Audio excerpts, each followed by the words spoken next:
Assalamualaikum warahmatullahi wabarakatuh. Teman-teman, dalam video ini kita akan melihat salah satu contoh pembuktian independent event yang terjadi dalam eksperimen yang kita lakukan.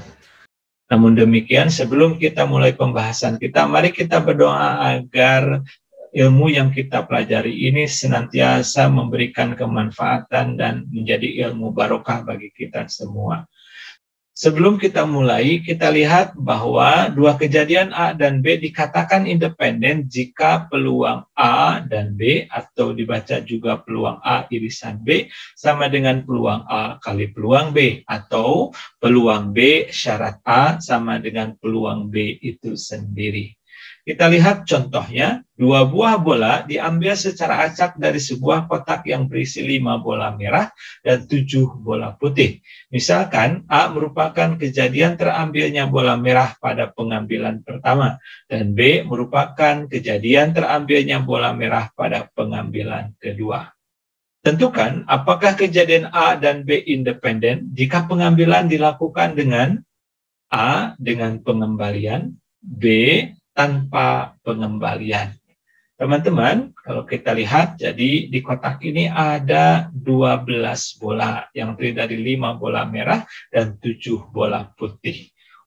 Teman-teman, mari kita lihat kasus ataupun percobaan yang pertama, yaitu dengan mengembalikan bola yang sudah terambil dari dalam kotak. Apa konsekuensi percobaan dengan pengembalian? Yaitu kunci yang harus kita pegang bahwa jumlah bola dalam kotak akan selalu tetap. Sehingga dengan demikian kalau kita perhatikan dalam pengambilan bola pertama, di dalam kotak ada 5 bola merah. Jadi 5 bola merah, kemudian ada 7 bola putih. Dengan demikian di dalam kotak seluruhnya ada 12 buah bola. Kalau kita misalkan A adalah kejadian terambilnya bola merah dalam pengambilan pertama, untuk menghitung peluang A ini, berarti kita akan menggunakan rumus peluang A sama dengan berapa jumlah kemungkinan untuk kejadian A dibagi dengan jumlah kemungkinan dari ruang sampel seluruhnya. Kita tahu bahwa untuk mendapatkan merah pada pengambilan pertama, kemungkinannya ada 5, sedangkan di dalam kotak seluruhnya ada 12. Dengan demikian, peluang A terjadi adalah 5/12. Ingat bahwa bola yang terambil dalam pengambilan yang pertama itu akan kita kembalikan ke dalam kotak, sehingga dalam pengambilan kedua jumlah bola dalam kotak akan tetap sama. Nah, perhatikan sekarang untuk pengambilan kedua, karena kondisinya adalah tetap, dengan demikian kalaupun kita definisikan B adalah kejadian terambil bola merah pada pengambilan kedua, maka untuk mencari peluang B sama juga, yaitu melihat berapa jumlah kemungkinan untuk terjadi B, yaitu terambilnya bola merah pada pengambilan kedua, dibagi berapa jumlah seluruhnya dari ruang sampel. Seperti tadi, maka ini pun hasilnya adalah 5/12, karena di kotak masih tetap ada 5 bola merah dan 12 bola seluruhnya.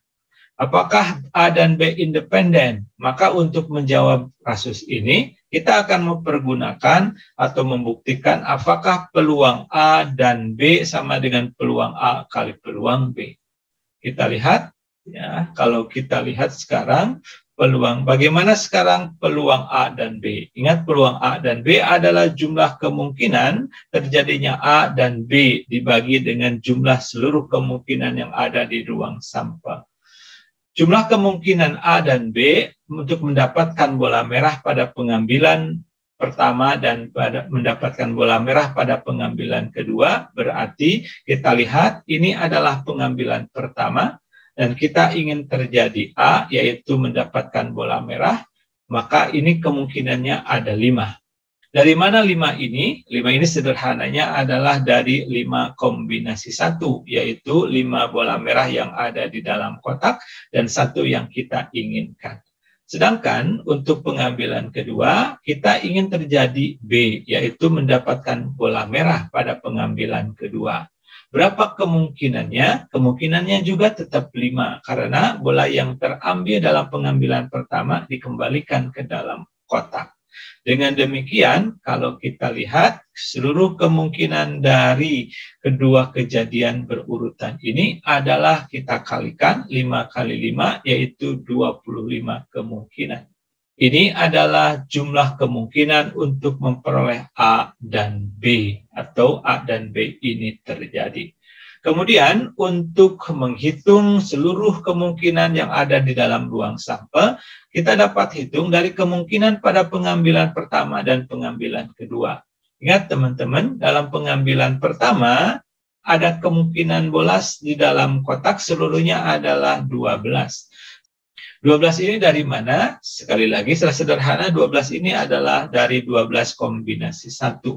Untuk pengambilan kedua juga sama, sebanyak 12. Maka dengan demikian, karena pengambilan pertama dan pengambilan kedua independen, maka kita akan kalikan dan kita peroleh menjadi 144 kemungkinan seluruhnya dalam mendapatkan 2 buah bola di dalam pengambilan 2 bola dengan pengembalian.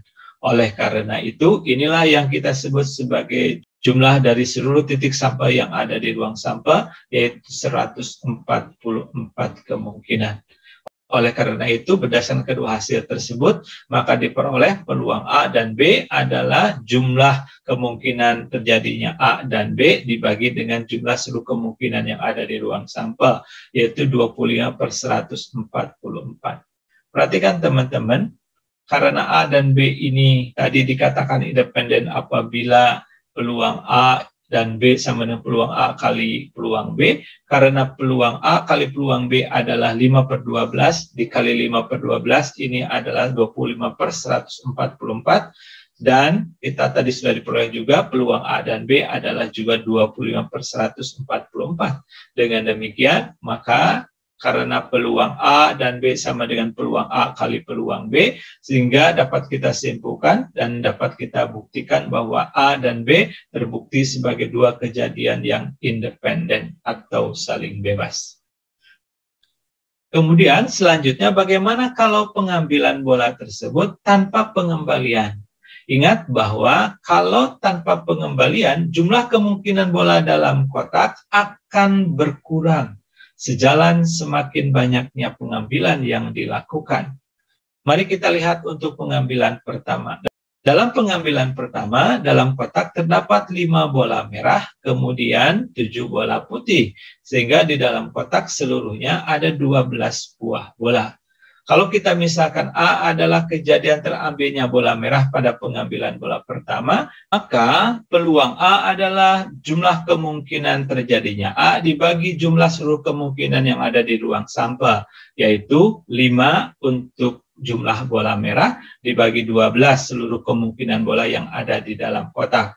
Jadi sekali lagi, karena bola yang terambil tidak dikembalikan ke dalam kotak, sehingga jumlah bola dalam kotak menjadi berkurang pada pengambilan berikutnya. Sehingga kalau sekarang kita berbicara untuk pengambilan bola kedua, maka jumlah bola di dalam kotak itu menjadi 11 buah.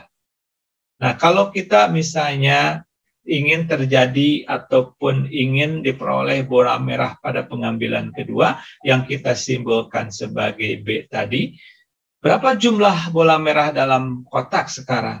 1, boleh jadi jumlahnya 4. Tetapi apa? Ini ada syarat bahwa pada pengambilan kedua jumlah bola merah adalah 4, dengan syarat bahwa pada pengambilan pertama telah terambil bola merah atau A telah terjadi sebelumnya. Ingat, A itu adalah terambilnya bola merah pada pengambilan pertama. Kemungkinan kedua, jumlah bola merah pada kotak masih tetap 5. Kapan 5 ini akan ada di dalam pengambilan kedua? Apabila dalam pengambilan pertama yang terambil bukan merah atau A komplement. Nah, jadi kalau jumlahnya sudah dapat dipastikan seluruh bola itu 11. Hanya kalau ditanyakan berapa jumlah bola merah yang ada di kotak, bisa ada 2 kemungkinan. Bisa 4 atau bisa 5. Jadi kalau dia jumlahnya 4, berarti sebelumnya telah terambil bola merah pada pengambilan pertama. Atau dengan kata lain, peluangnya ini menjadi peluang B, yaitu terambilnya bola merah pada pengambilan kedua dengan syarat atau telah didahului terambilnya bola merah pada pengambilan yang pertama. Sebaliknya, kalau jumlah bola merah di dalam kotak adalah 5, berarti yang terjadi sebelumnya adalah bukan A, atau dengan kata lain, yang terambil adalah bukan bola merah. Kalau kita definisikan, peluangnya berarti peluang B syarat bukan A. Kalau teman-teman lihat sekarang, peluang B syarat A atau terambilnya bola merah pada pengambilan yang kedua, setelah didahului dengan terambilnya bola merah pada pengambilan pertama, peluangnya adalah 4/11. Sedangkan apabila terjadinya atau terambilnya bola merah pada pengambilan yang kedua, namun sebelumnya atau pada kejadian yang pertama yang terambil bukan merah, maka peluangnya adalah 5/11.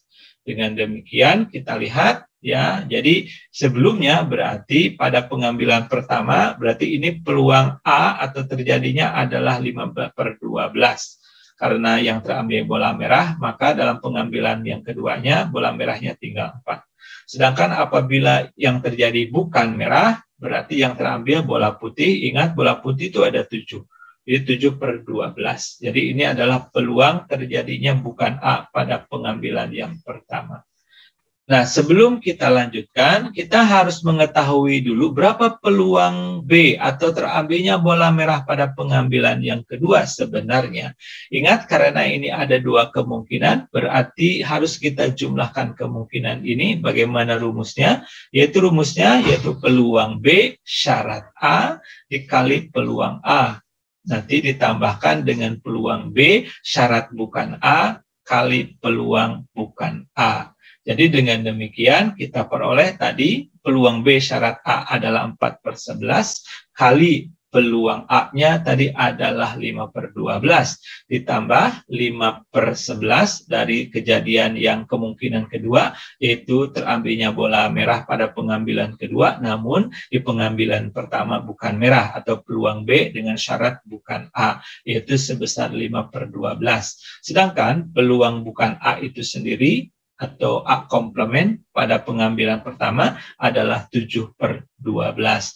Dengan demikian dapat kita selesaikan. Ini adalah 20/132 ditambah 35/132. Ini 5 kali 7 dibagi 11 kali 12. Dan totalnya adalah 55/132. Kalau kita sederhanakan menjadi peluang B atau terambilnya bola merah pada pengambilan yang kedua adalah 5/12. Nah, perhatikan teman-teman, dengan kenyataan atau hasil yang sudah kita peroleh, karena peluang B sama dengan 5/12 dan peluang B syarat A itu adalah 4/11, kita akan pergunakan rumus atau teorema yang kedua, yaitu peluang B syarat A tidak sama dengan peluang B. Oleh karena peluang B syarat A tidak sama dengan peluang B, maka dapat kita simpulkan bahwa kejadian A dan B merupakan 2 kejadian yang tidak saling bebas atau tidak independen. Dengan kata lain, kejadian B akan bergantung kepada kejadian A sebelumnya. Baik teman-teman, itu yang dapat saya sampaikan. Terima kasih banyak. Mudah-mudahan bisa menjadi ilmu yang bermanfaat bagi teman-teman. Kalau memang ada manfaatnya, silakan untuk terus disebarkan kepada teman-teman yang lainnya. Mohon maaf kalau ada kesalahan dalam penyampaian. Sekali lagi terima kasih banyak. Assalamualaikum warahmatullahi wabarakatuh.